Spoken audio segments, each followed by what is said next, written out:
Hello, everybody. I am live here, and I'm just gonna head into the group. One second.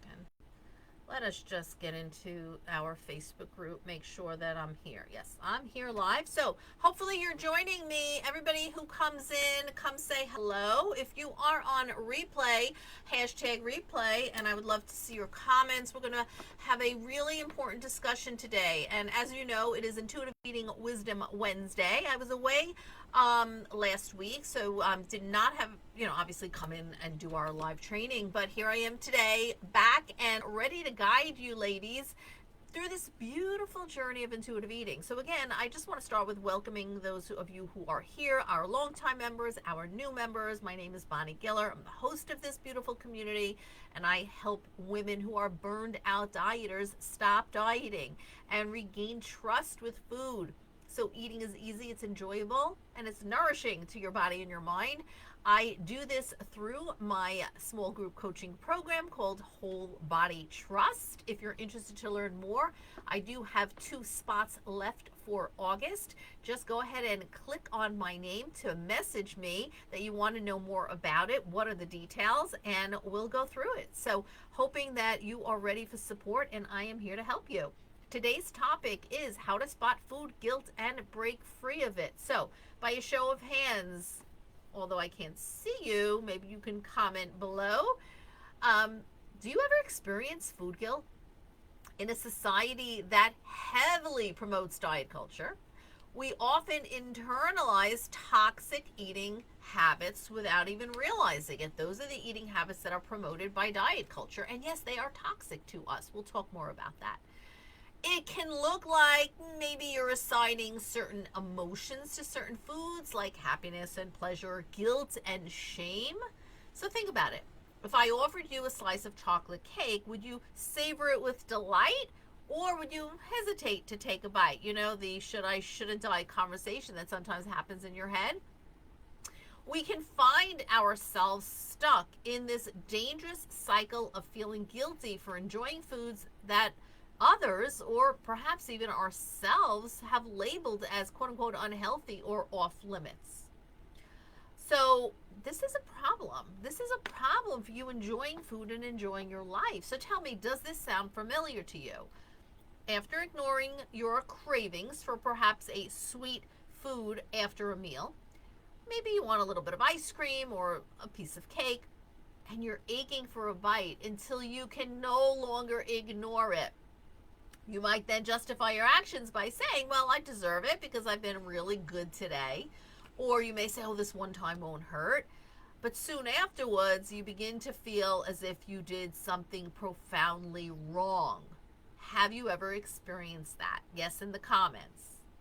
Or maybe you sat down to watch your favorite show with your favorite snacks in hand, and before you knew it, you've eaten the whole bag of chips. And then the feeling of this lack of self-control sets in.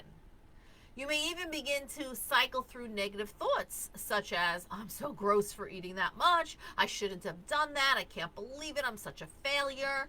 Does anybody resonate with that? Because this is what we call food guilt. Experiencing guilt after eating doesn't only apply to an after dinner dessert or an evening snack. It can occur at any point during the eating experience. Now you may be thinking, well, what causes food guilt and why do I feel this way? It should be understood that there is no one cause of food guilt. There are many. It's typically directly related to diet culture and the diet culture driven food beliefs, internalized weight stigma, and or most likely in addition to food restriction. So let's first touch on diet culture driven food beliefs. Diet culture, what is it? It's a set, truly a set of myths. You know, we often say it's a set of beliefs. No, it's myths. And it's expectations around food and weight. And it often results in very black or white or all or nothing thinking. So we hear a lot of quote unquote advice given out on social media about the rules of eating, what you can and cannot eat, right? The labels of healthy versus unhealthy, for example. And it's so important for you to remember that there is a lot of misinformation out there about diet and nutrition.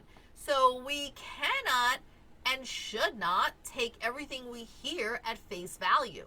Also, food has no morality attached to it, my friends. Cake is not bad. Eating it does not make you a bad person. Since diet culture has made you believe that you might be quote unquote bad if you eat a certain food or certain quantities of a food, it makes sense as to why you'd feel guilty if you're not following the diet culture haphazard food rules, right? So that's number one. Number two, internalized food and weight stigma. So let's talk about weight stigma. Discrimination or stereotyping based on a person's weight. Now, this can happen anywhere through social media, at the doctor's office, among family and friends, and certainly other places as well. Feel free to share in the comments if you've experienced weight stigma and where. So, how many times have you heard family or friends say, "Ooh, let's be bad tonight. Let's have the cookies. Let's have the ice cream," or whatever the food is? We tend to internalize these social cues and associate eating a cookie as bad. These perceptions then trickle into other areas of eating, associating anything deviating from your desired eating pattern as bad. And with that comes guilt. All right, next, 3, restricting certain foods and or food groups. So feeling guilt about particular foods or food groups is typically because you're restricting those foods physically, mentally, psychologically, emotionally, and so on.